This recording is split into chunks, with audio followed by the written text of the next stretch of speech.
Our book today is Tomie's Bread by Tomie de Paola.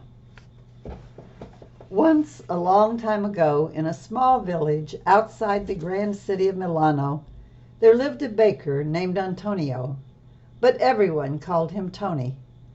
Tony made bread, and only bread, in his bakery. It was good and simple, and the villagers loved it. But Tony had a dream. One day he would have a bakery of his own in Milano and become the most famous baker in all of northern Italy. Now Tony lived with his only daughter Serafina.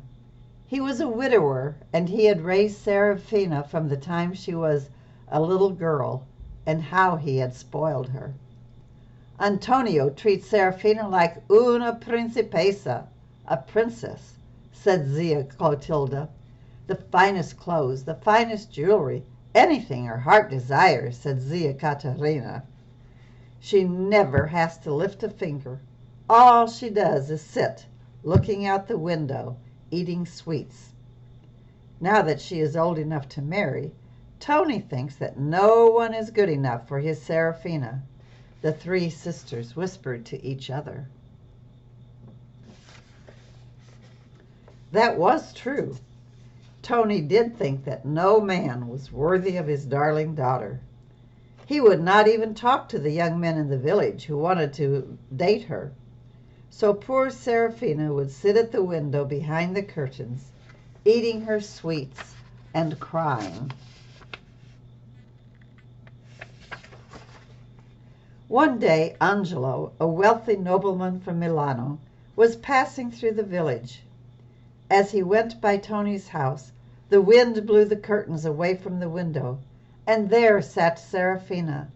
Angelo and Serafina looked into each other's eyes, and it was love at first sight for both of them. The three sisters were standing nearby. "Dear ladies," Angelo asked them, "who is that lovely creature sitting at the window? What a beautiful woman! Is she married, or is she spoken for?" "Ah, young signore," said Zia Clotilda, "that is Serafina, the daughter of Tony the baker. No, she is not married, and not likely to be for a long time. No one is good enough for Tony's little Serafina." "Well, we'll see about that," said Angelo. "Now, aunties, tell me all you can about her." The young nobleman and the three sisters sat and talked, and before long Angelo knew all about Serafina and Tony the baker. And he knew all about Tony's dream of becoming the most famous baker in all of northern Italy. Grazie, thank you," said Angelo. "I think I have a plan that will give Tony his dream and give me the wife I want. But I will need your help, and this is what I want you to do." The next day a letter arrived at the bakery for Tony. "Dear Signor Baker, I am Angelo, a nobleman from Milano. I was passing through your village and was lucky enough to taste your fine bread. Would you be so kind as to meet me in front of the church after Mass on Sunday so that we may talk? I have a proposal to make to you. Angelo di Milano." And a secret letter arrived at Tony's house for Serafina. "Dear bella Serafina, I saw you at your window and I love you. Here is a ring to keep as a symbol of my love. It will not be long before we are husband and wife. Angelo, your true love." And Zia Clotilda, Zia Caterina, and Zia Clorinda did their part, the three aunts. "Oh, Tony, did you see that rich young man from Milano?" Zia Clotilda asked. "He wanted to know all about you. It seems he just loved your bread." "Nothing like it in all of Milano," said Zia Clorinda. "Why, I wouldn't be surprised if he wanted to meet you, the way he went on and on and on." "Well, dear ladies, funny you should say that, because he does want to meet me, after Mass on Sunday. His name is Angelo de Milano." "Imagine that!" the three ladies exclaimed. "Che bella fortuna! What good luck for you!" And for Serafina, they whispered to each other. So here's Tony baking, and the three aunts coming to talk to him. "And so, Signor Antonio, I would be most pleased if you and your lovely daughter would come to Milano as my guests," Angelo said that Sunday. "And if you like our city, I would be proud to set you up in a fine bakery of your own." Tony couldn't believe his ears. His dream was about to come true. "Why, thank you, Signor Angelo, but please call me Tony. All my friends do." And here they're meeting after church. "Also, Signor Tony," Angelo continued, "the advantages for your beautiful daughter would be great. I admit I would not find it unpleasant for Serafina to sit beside me at my great table as my wife, the daughter of Tony, the most famous baker in all of Milano." And there he's talking to him. That did it. Tony agreed, and off he and Serafina went with Angelo. Together they walked all the small streets around the cathedral square. They visited the bakeries and the pastry shops. They tasted torta, biscotte, pane, and Tony was depressed. The bread alone was nothing like Tony had ever tasted.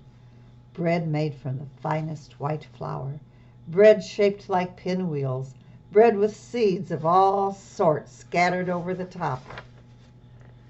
"It is no use, Signor Angelo," said a very sad Tony. "I can never compete with these fine bakeries. All I can make is bread, and a very simple bread at that. I would be the laughing stock of Milano.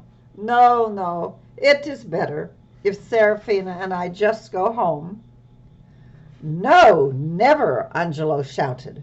"Oh, Papa, no!" Serafina cried. Not only was she in love with Angelo, but she was looking forward to living in that grand house with all those good things to eat.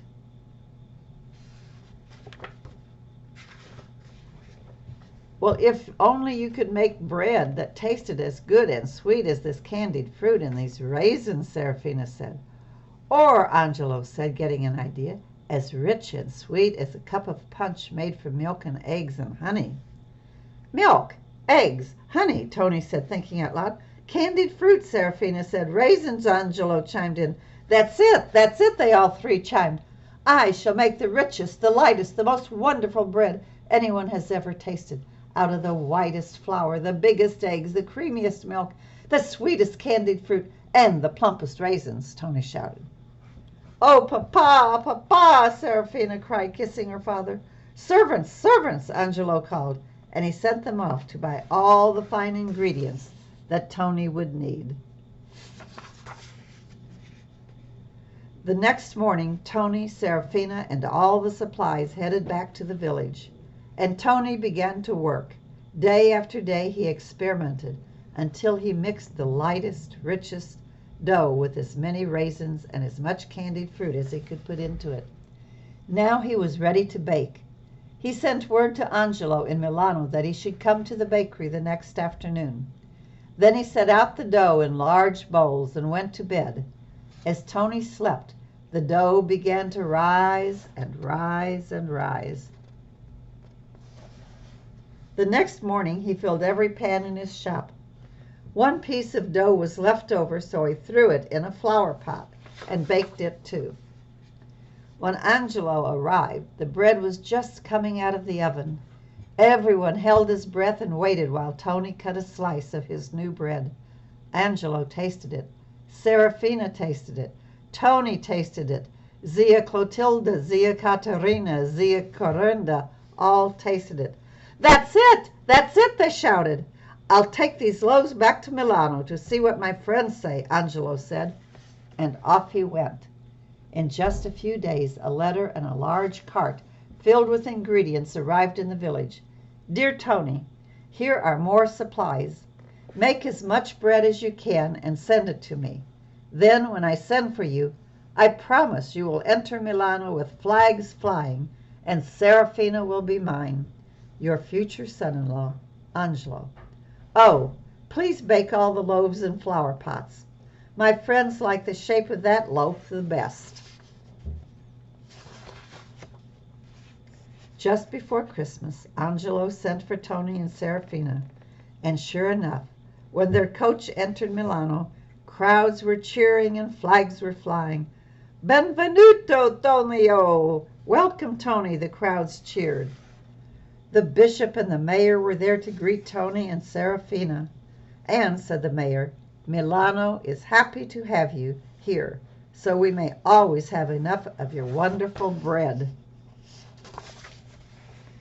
The next day, when the bakery door was opened, the bishop's guards were called to keep order. All of Milano was there, except for Serafina and Angelo, who were being married quietly in a small chapel in the cathedral. All during the wedding they could hear the crowds cheering, calling for pan di Tonio, Tony's bread, and to this day the panettone of Milano is eaten and enjoyed, especially at Christmas time. Brava, Serafina! Bravo, Angelo! Bravo, Tony! And that's my story, and I will see you in another book.